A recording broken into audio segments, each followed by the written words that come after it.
As we enter the 21st century and a new millennium, Satan has devised the delusion that mankind is entering into an important evolutionary phase, a new age. The push for global enlightenment has now extended to the vast reaches of the universe, into what could be deemed as a space religion.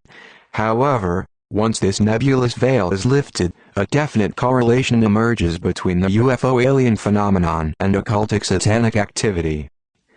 The ancient civilizations of the Egyptians, Babylonians, Aztecs, Mayans, and Incas shared several intriguing characteristics. They were extremely advanced scientifically and technologically. Animal and human sacrifices were performed at an alarming rate, preceding their demise. They believed they had acquired metaphysical knowledge from the gods, whom they perceived as coming from the stars and also the subterranean level of the earth. These cultures disintegrated or became abruptly extinct while at the pinnacle of their existence. Many of these revered and feared entities were described as looking like winged reptilians or dragons. Similarly, Satan and his minions were depicted in an identical manner, as seen in artwork throughout the centuries. A monograph entitled, "Reality of the Serpent Race," by Branton, reveals, in Genesis 3 we read about the Nakash, Hebrew word for serpent. The original Nakash was not actually a snake as most people believe, but an extremely intelligent, cunning creature, possessed with the ability to speak and reason. Another significant parallel from the Holy Bible is shown in Jeremiah 8:17, "Behold, I will send serpents, cockatrices among you, which will bite you, saith the Lord." The definition of a cockatrice is a reptilian bird-like creature or winged serpent. This could very well represent the phoenix, described in Egyptian mythology. A theory proposed by Bible scholar I.D.E. Thomas asserts that the race of the Nephilim, meaning giants and or fallen ones, mentioned in Genesis 6:4 and Numbers 13:33, closely resemble the alien race of the blonde Pleiadian Nordics, reported to be 8 to 9 feet tall. The Nazis attempted to revive this mystical Aryan race in the 1930s and 1940s. Mr. Thomas believes that a hybrid offspring culminated from relations between the Nephilim and the daughters of man, resulting in increased wickedness upon the earth, and thus evoking God's wrath in the form of the Great Flood. Interviews taken of ex-vicans and Satanists, now Christians, indicate a high level of personal contact with various alien types, especially during coven meetings and holiday rituals. Those coming from the highest echelon of Satanism, known as the Illuminati, believe the original people who inhabited the earth descended from Mars via the moon. They believe the first established civilization was Atlantis. Renowned for their superior intellect, the Atlanteans suffered the same fate as a few of the preceding cultures already mentioned. The remnant people from Atlantis became the American Indians, according to their interpretation of history. Dr. Richard Boylan has written extensively about ET encounters, and has found 5 common features of people predominantly involved in UFO alien sightings and abductions. Individuals possessing a high degree of psychic ability. Similar phenomenon occurring with other family members, multi- or transgenerational. Native Americans and or indigenous peoples. Children who have been subjected to severe abuse or trauma. Individuals and or family members affiliated to government and or military intelligence agencies or departments. In conjunction, a strong relationship exists between occultic ritual sites, top-secret military installations, and UFO alien sightings and abductions. There also appears to be a magnetic spiritual vortex, or vacuum, which has drawn in many New Agers into these areas, Taos, N.M., Sedona, as Boulder, CO, etc. One prime example is the area near Dulce, N.M., where the Defense Advanced Research Projects Agency, DARPA, has a highly secured underground complex on the Jicarilla Indian Reservation, a region known for Native American shamanism. The facility is said to be used for genetic engineering, including cloning. Several witnesses who were employed there reported seeing different breeds of aliens. Congruently, the Mojave Desert in California has its share of military bases involved in black projects, ranging from research and development of advanced aircraft to MKULTRA mine control operations, Edwards AFB, Fort Irwin, and China Lake Naval Weapons Center. Coincidentally, it was the area where Charles Manson and family resided in the late 1960s.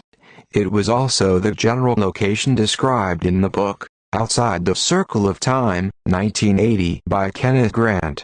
A portion of the book states, John Whiteside Parsons, who specialized in jet propulsion, and L. Ron Hubbard, founder of Scientology, and former naval intelligence officer, were involved in a special project during 1945 and 1946. This special project, which was carried out in the California desert, was a part of magical ceremonies, black witchcraft known as the Babylon Working, designed by Aleister Crowley, who died in 1947, year of the alleged Roswell UFO crash and the implementation of the National Security Act. The purpose of the series of ceremonies performed by Parsons and Hubbard was to unseal an interdimensional gateway that had been sealed in antiquity, thereby allowing other dimensional entities known as the Old Ones access to our space-time continuum.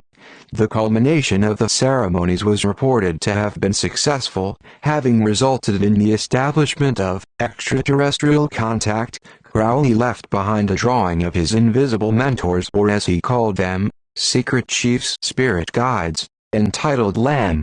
This entity has a very large head on a small body, a pointed chin, and a little slit of a mouth. Description compares favorably to the Greys. Another British occultist, Dr. John D., court astrologer for Queen Elizabeth I, would regularly summon alien-like entities.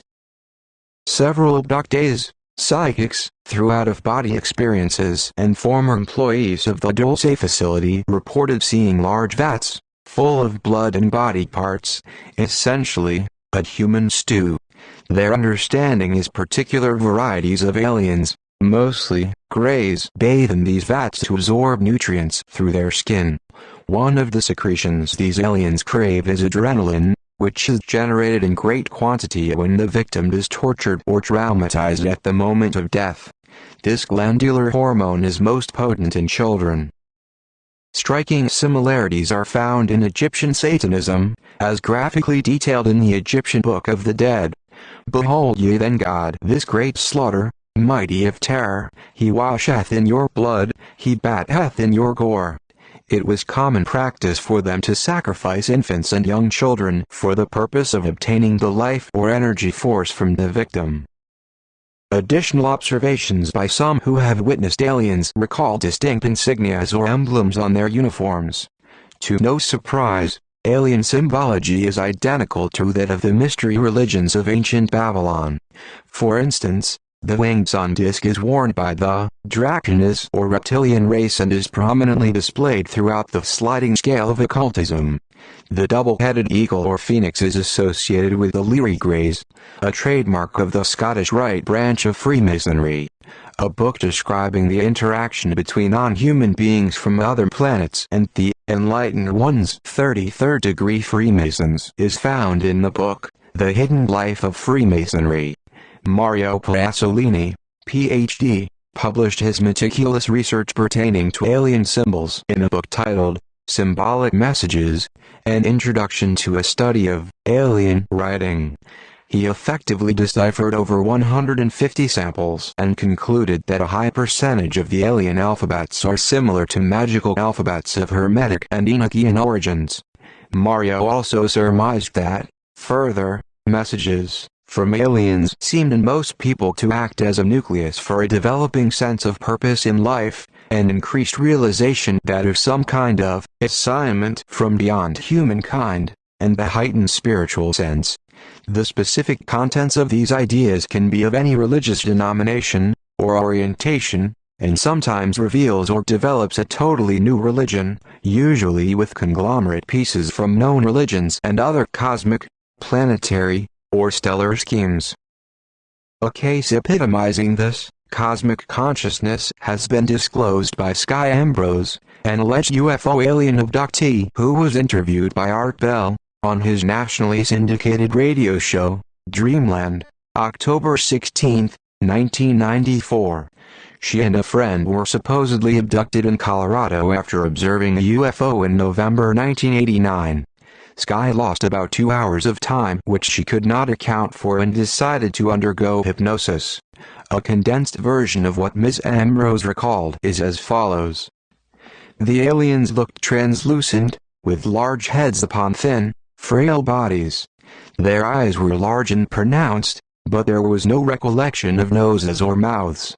Sky and her friend were implanted with a small square, tissue-like substance inside their heads. CAT scan analysis or X-rays have verified these biological devices exist. Communication with the aliens was achieved telepathically. The aliens, told Sky she was not chosen by them, but she out of her own volition, decided to participate in this journey before her present life, reincarnation. To her understanding, these beings are caretakers or guardians of the planet Earth. Their function is to bring forth revelation through the spirit of unity, and the Earth is the soul of God, a living entity. Paganism. It was explained to her that the universe is rhythmic and presently at a peak cycle. What appears to be chaos is actually the birthing of a new order or duab chaos. To enter into the next evolutionary level, new bodies will be needed to reseed the planet. This hybrid body will be a combination of human and alien. Remember the Nephilim? Her renewed belief system incorporates the expression that negativity brings separation but unity brings love. Please read 2 Corinthians 6:17 and Matthew 10:34. Some skeptics have taken the position that the UFO alien phenomenon can be best explained as a form of psychosis or hysteria as conceptualized within Jungian psychology. Others view it as an elaborate government hoax, designed to further confuse the American populace. Such an insight is coherently expounded upon in the book, Space Aliens from the Pentagon, by Bill Line, former Air Force intelligence officer. I believe all the above explanations can exist simultaneously and need not be exclusive from one another. What better way to manipulate one's perception of reality by throwing out several different scenarios, thereby making it difficult to ascertain a consistent pattern or trend that would hopefully lead to finding the elusive truth.